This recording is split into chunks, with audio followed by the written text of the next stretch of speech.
I hope you are fine and studying well. Today there is a test for you. Test है chemical kinetics का. Time duration रहेगा 1.5 our and marks रहेंगे आपके 30 marks. Question number 1 to 5 रहेंगे आपके वही 1 marks question. तो question number 1 start करते हैं. The form of rate law for a reaction is expressed as rate is equal to K into में Cl2 की कंसंट्रेशन एंड NO की कंसंट्रेशन की पावर 2. इस तरह रेट लॉ को एक्सप्रेस किया गया है किसी रिएक्शंस के लिए.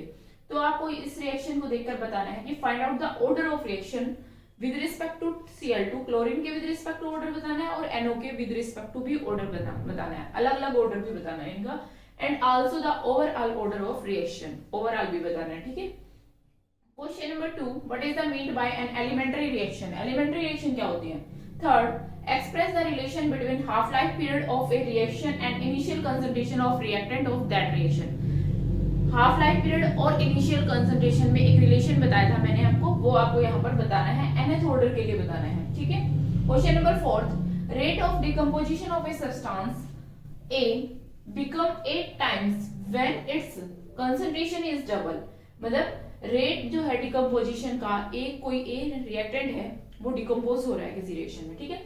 वो उसका रेट जो है 8 टाइम इंक्रीज हो जाता है. कब? जब उसकी कंसंट्रेशन हम डबल कर दे.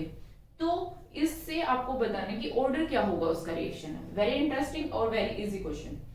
क्वेश्चन नंबर 5 में आपको बताना है रेट गिवन है इस रिएक्शन का. What are the unit of rate of reaction. इस रेट इक्वेशन से आपको उसकी यूनिट बतानी है रेट ऑफ रिएक्शन की, और रेट कांस्टेंट की भी आपको यूनिट बतानी है. ठीक है. तो ये 1 to 5 क्वेश्चन आपके रहेंगे 1 मार्क्स. नेक्स्ट क्वेश्चन है क्वेश्चन नंबर 6 से लेकर 10 तक आपके रहेंगे 2 marks question. For a first order reaction R2 give rise to product P. Deduce the integrated form of rate law. Rate law की आपको इंटीग्रेटेड फॉर्म बतानी है यहाँ पर इस रिएक्शन के लिए. नेक्स्ट है डिफरेंशिएट करना है. 2 पार्ट्स हैं, एक में तो रेट ऑफ रिएक्शन को, रेट कांस्टेंट को, और एक में ऑर्डर ऑफ रिएक्शन को और मोलिकुलरिटी को. अगर आपका 2 मार्क्स का क्वेश्चन है तो यानी कि 1 मार्क्स फॉर ईच. 1 मार्क्स का मतलब 2 डिफरेंस. ठीक है. ऐसे 1 2 ऐसे यहाँ पर rate of reaction rate constant. ठीक है. तो यहाँ पर ऐसे डिफरेंस होने चाहिए. तो ये 1 मार्क्स का बनेगा. तो यानी 2 डिफरेंस इसके लिखने हैं, 2 इसी के लिखने हैं. ठीक है. नेक्स्ट है question number 8 nitric oxide react with hydrogen to give nitrogen and water. Nitrogen water देते हैं. काइनेटिक्स दे रखे है इस रिएक्शन की, यानी इसका मैकेनिज्म दे रखा है. First step 2 second step. 2 step में हो रही है रिएक्शन. एक में नाइट्रिक एसिड जो है H2 के साथ कंबाइन होकर एक मॉलिक्यूल हाइड्रोजन के साथ कंबाइन होकर N2H2O2 बनाता है. ये आपका स्लो स्टेप है. सेकंड स्टेप में एक H2 मॉलिक्यूल जो बना है यहाँ पर, वो एक H2 मॉलिक्यूल के साथ कंबाइन होकर क्या बना रहा है, वाटर बना रहा है. ये रिएक्शन फास्ट है. What is the predict rate law. इससे आपको रेट लॉ बताना है. ठीक है. इस रिएक्शन के लिए question number 9 what is mean by the rate constant of A reaction. Right down the characteristics of rate constant. ठीक है. 10th क्वेश्चन में आपको एक रेट लॉ दे रखा है. ये इक्वेशन है, इसका रेट लॉ आपको गिवन है. अब आपको इसका मैकेनिज्म बताना है. ठीक है. इस रेट लॉ से आप कैसे एक्सप्रेस कर सकते हो इसका मैकेनिज्म. ठीक है. अभी तक हमने क्या था, मैकेनिज्म था, उसका रेट लॉ भी देखा था, है ना, उससे पहले क्वेश्चन में. और इसमें क्या है, आपको रेट लॉ गिवन है और मैकेनिज्म बताना है. तो ये 6 to 10 क्वेश्चन आपके 3 मार्क्स के हो गए, सॉरी 2 मार्क्स के क्वेश्चन हो गए.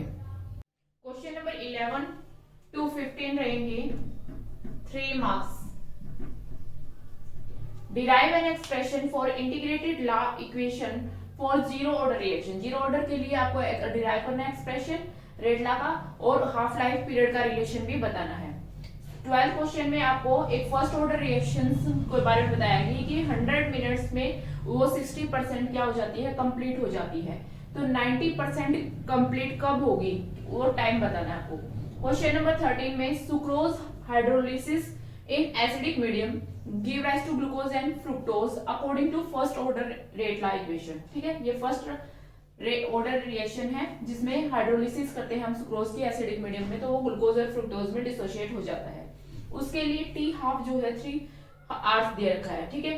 तो calculate the fraction of sucrose which remains after 8 hours.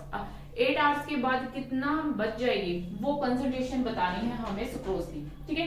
Question number 14 for a chemical reaction R2P reactant to product जो है, variation in concentration R concentration दे रखी है और टाइम दे रखा है T में, उनका जो है प्लॉट बना रखा है ग्राफ इस तरह से, ये ठीक है।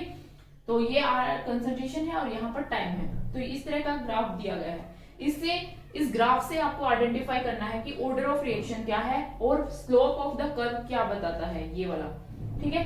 क्वेश्चन नंबर 15, इसमें आपको रिएक्शन दी गई है C12H22O11 plus H2O, excess of water की प्रेजेंस में, H पॉजिटिव की प्रेजेंस में C6H12O6 प्लस C6H12O6 बनाता है, ठीक है। आई थिंक आप इस रिएक्शन को समझ गए होंगे कौन सी है। Write down the rate law equation, इसके लिए रेट ला बताना है, मोलिकुलैरिटी बतानी है, ऑर्डर ऑफ रिएक्शन बताना है, ठीक है। तो ये आपके 11 to 15 क्वेश्चंस हो गए आपके 3 मार्क्स के। तो ये हो गया हमारा टेस्ट। आई होप कि आप इसे अच्छे से अटेम्प्ट करेंगे और अपना स्कोर बताएंगे मुझे, अपने आप ही आपको इसको इवेलुएट भी करना है, ठीक है। अगर आपसे क्वेश्चन अटेम्प्ट नहीं होते हैं तो आप फिर से रिवाइज करेंगे यूनिट्स को, और फिर से जब तक आपको अच्छे से सारा पेपर ना करना है तो आप उसकी कोशिश करते रहेंगे, ठीक है। तो अच्छे से अटेम्प्ट करके आप बताएंगे कि आपसे कैसा हुआ पेपर, मुझे कमेंट सेक्शन में आप इसको बता सकते हैं, ठीक है। तो इसके बाद हमारा ये वाली फर्स्ट बुक जो है वो तो कंप्लीट हो गई है। सेकंड आपका पार्ट रहेगा ऑर्गेनिक का, ठीक है। तो ऑर्गेनिक केमिस्ट्री हम स्टार्ट करेंगे, कुछ एक बीच में मैं 11th की क्लासेस लूंगी अभी, फिर उसके बाद आपका ऑर्गेनिक स्टार्ट करूंगी।